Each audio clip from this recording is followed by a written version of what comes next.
So we have our advancing team from Sunday night's game, North Greenville University. We have their head coach, Dr. Fred Battenfield, their assistant, Matthew McManaway, and then their athlete, Sergio Carrillo. And we'll start with an opening statement from the coach, and then go to the assistant, and then other questions.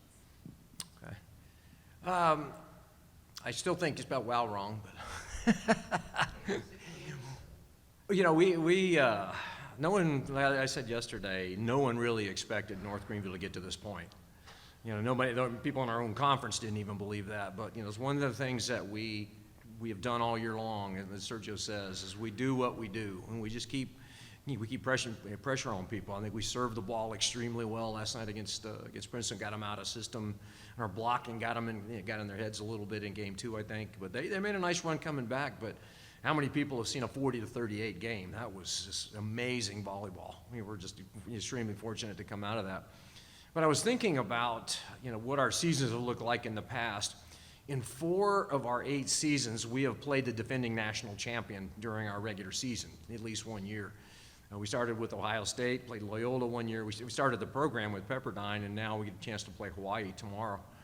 I mean, for a very small school in the north part of South Carolina, that's a tribute to, not to me, but to Matt and the players and the ones that have been able to continue to believe in what we've been trying to do. You know, and we're basically, what we're trying to do is grow the game in that area of the country.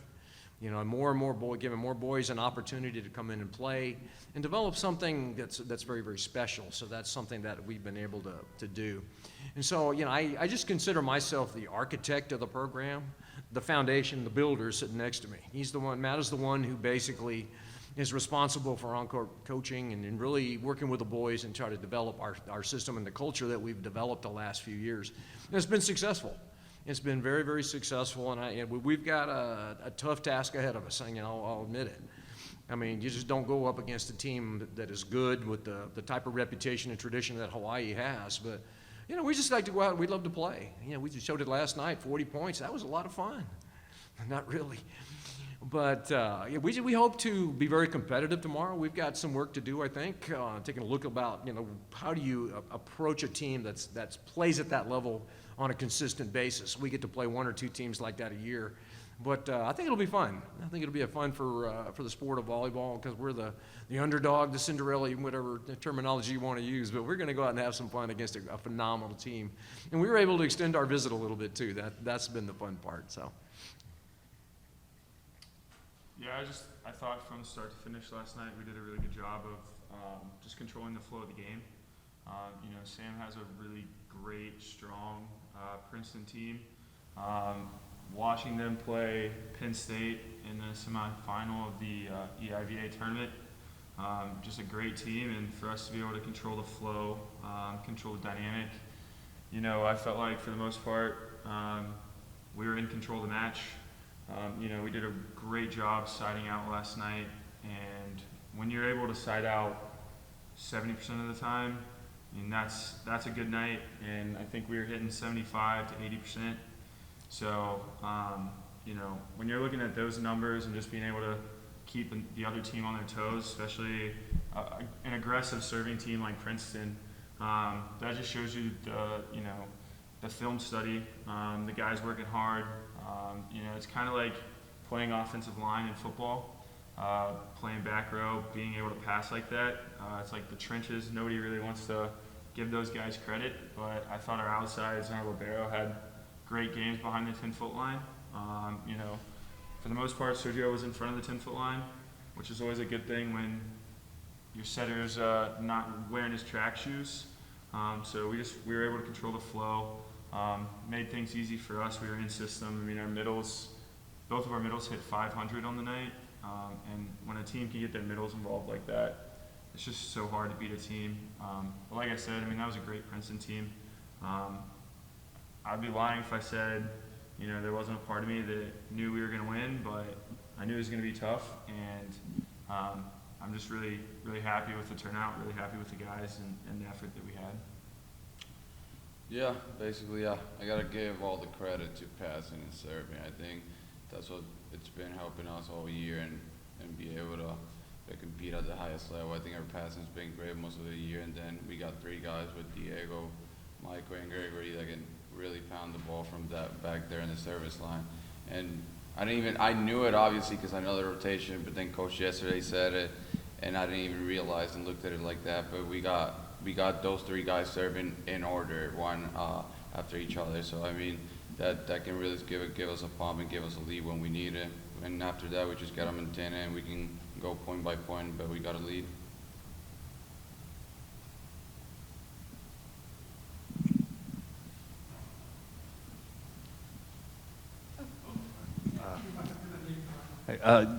The roster composition is really fascinating. 5 players from Puerto Rico, and I'm just kind of wondering how that pipeline developed for this program.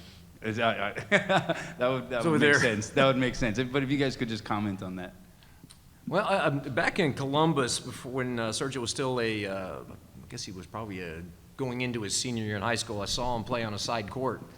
And I went up to him, I said, Sergio, who's recruiting you? And he didn't have a whole lot of offers on the table. So I brought him down to Tigerville, and he really liked it. He brought in his mother, but they came after Hurricane Maria. And so we were able to bring him in about a month after the hurricane, and that meant a lot to him, and we were able to develop a pretty good relationship. He was the first one we signed, and he brought 2 of his buddies in, and they brought 2 of their buddies. So you get the pipeline going. I mean, why not? I mean, they're outstanding players. They love to play the game. That's the thing that I like. But Sergio can kind of comment on what he remembers coming into North Greenville a few years ago. Yeah, it was a crazy experience. That was my dream. It was just playing college volleyball, and I felt like I had that opportunity best at North Greenville. And then after that, my plan was just to give and help the most I can to the boys back home in the island to see if they can achieve the same dream as I did, and so far it's worked.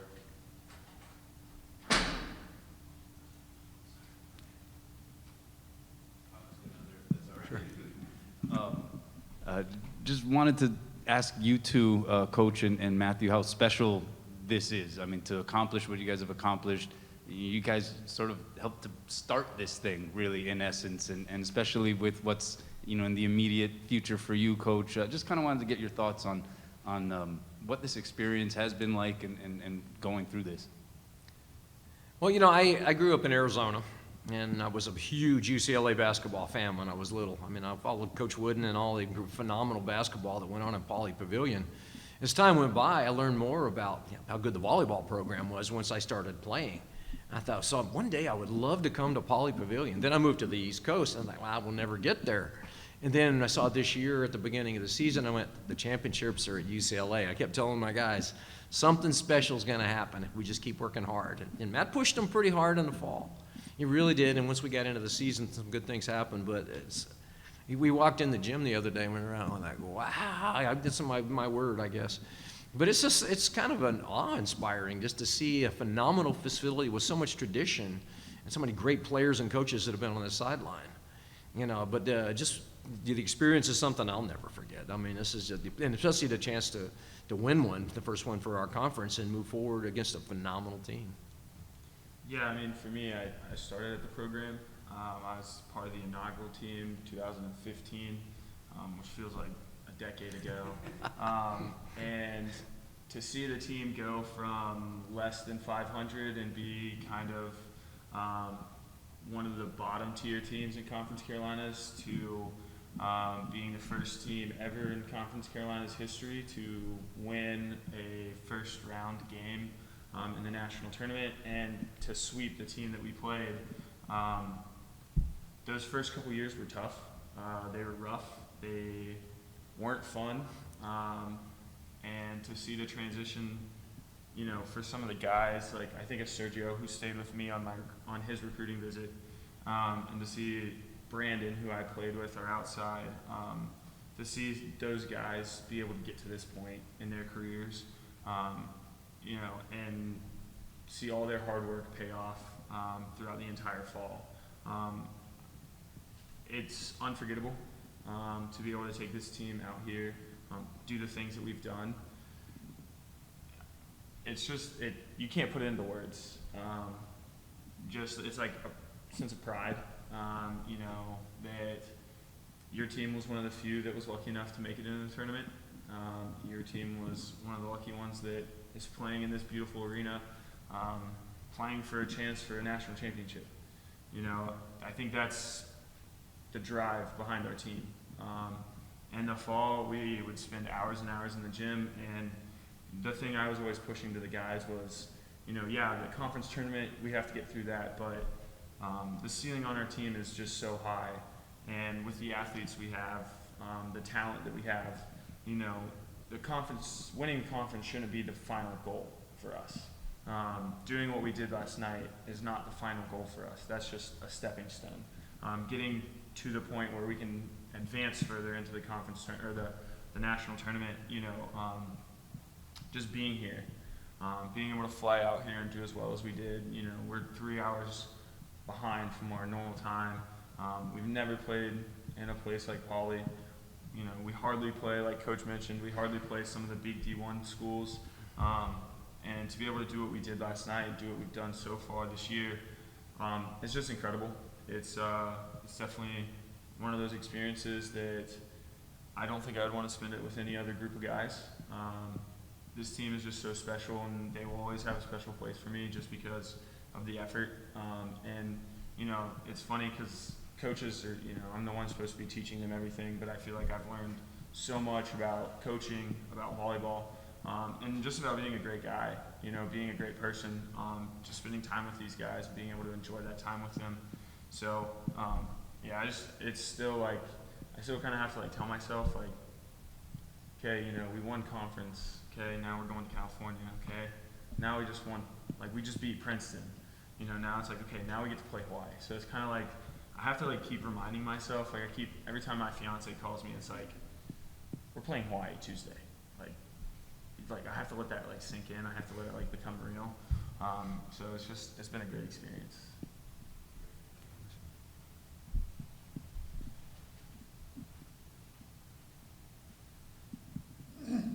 Hi, I'm the other guy from Hawaii. He's the lead dog over there. How many fans will be watching on Tuesday, you think, in Hawaii? Tens of thousands be watching you guys, so it'll be good exposure for you. My question is, what is the order of the servers that you like? Those three guys you mentioned, that it's bang, bang, bang, that can get other teams in trouble when they face them. It's Michael De La Cruz, Gregory Torres, and Diego Rosich. Mike, Greg, and Diego. And And the other three floaters? Yeah, yes. Okay. No, our O2 is a top, yeah. The other two, me and the other mid are floats. Okay. Yeah, he has a little bit more finesse. The first three are just kind of like call zones, and sometimes I feel like it's just a close your eyes and hit it as hard as you can. And then the next three are a little more finessey with it. They put a little more spin on it. You know, like last night, Sergio was doing a great job of just being able to pick apart Princeton's serve receive.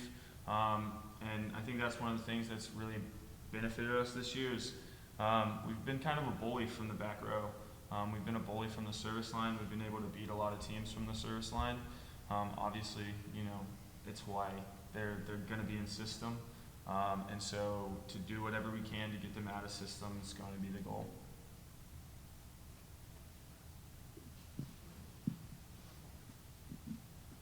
Sergio, couple things. How is Puerto Rico right now? How's the recovery? And what does this mean to your town to see, or actually the Commonwealth, to see how many Puerto Ricans are going to be playing in the national tournament like this? And are they watching, and do they know how to watch? First and foremost, thank you for asking. And they're doing really good right now. They're back up on their feet, which is great to see.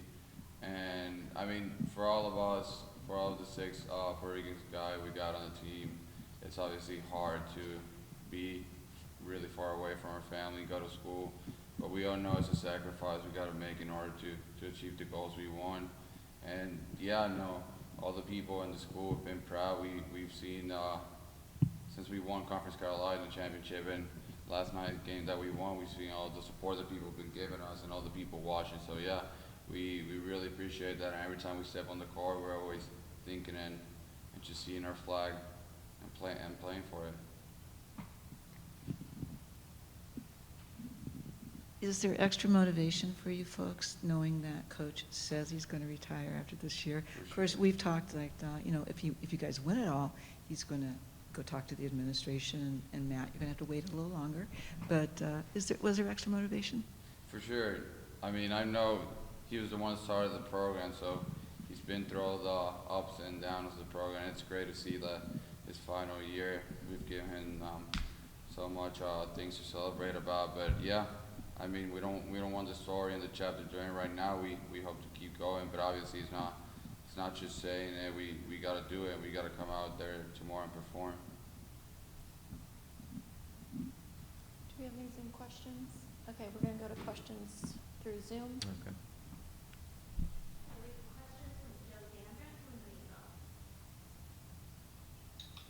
Hey Fred, how's it going? Hi, Joe. From the Greenville News. Yeah, man. I mean, I just wanted to ask you, and this is gonna be a question for any of the three of you guys, but obviously, there's only so many teams that are getting to this point. What is it kind of? You've been asked this question a couple different ways, but I mean, how crazy is it to see you guys beat Princeton, and now you're gonna be playing Hawaii tomorrow? Just what is it kind of like for you guys to see the program come from where it was, and you're starting it to now? Well, Matt remembers the early years. The first 2 or 3 years were pretty rough. I mean, we had to find whoever we could the first year. In fact, we had a Hawaiian player who was on our first team the first 2 years. Probably one of the better middles that we had. He was only 6'1", but Lou was a great player. And I found him at the last minute, the last JO tournament. He came on and played, did very well for us for 2 years. But we had to, we didn't have depth in most positions. We were like a lot of conference teams. We have 2 or 3 great players, and then we had to fill the gaps. It just took time to get a few breaks with players to get to the point to where we got depth. We could actually have a couple different guys that could back them up. My backups are pretty good. They beat the starters occasionally in our practices. So once you finally make that next step, like Matt said, it's very satisfying to see. Because, in our area down there, most people don't know you have a men's volleyball program at North Greenville. Yeah, we do. And we play at a very high level. So now this kind of gives us a little bit more exposure and a little more publicity to try to do what we're trying to do, to try to get, one of the proudest things I have. I have 3 South Carolina players on the roster. And for them to get the chance to see this and play at this level, they'll be able to carry that forward into the future in building other programs. I had kind of a follow to that is, okay, you win the first tournament game that the Conference of Carolinas has won in the sport. How do you guys kind of go from there and recollect and, okay, we got to focus on Hawaii? Yeah, I mean, we, you go into every game expecting to win, and last night was no different. I'd be lying if I said that, one of the things that I tell the guys is like, yeah, we won, congratulations, but however many hours are left until 12 o'clock, that's when you celebrate, and then the next day we're on to the next game. We did the same thing after the conference tournament. We did the same thing Friday night after we beat Emmanuel. It was like, celebrate for the next hour, 2 hours, but come 12 o'clock, it's back to business. We have another match that we need to play, another match that we need to win. So, we celebrated a little bit last night, but I think waking up this morning for breakfast, the overall mood of the guys was just that realization that, today's not a day to celebrate. Today is a day to get back to work, refocus. And from this morning, like I said, from 8 o'clock this morning until practice starts in 10 minutes, 6 minutes, they've been all focus. And so that's just one thing that has been nice. It's been a nice, refreshing thing with this team is they do a great job of just playing it day by day. They've been doing it match by match, not looking forward to what we have tomorrow. Worrying about what we need to do today to get ready. So that's one thing I will say that has definitely benefited us.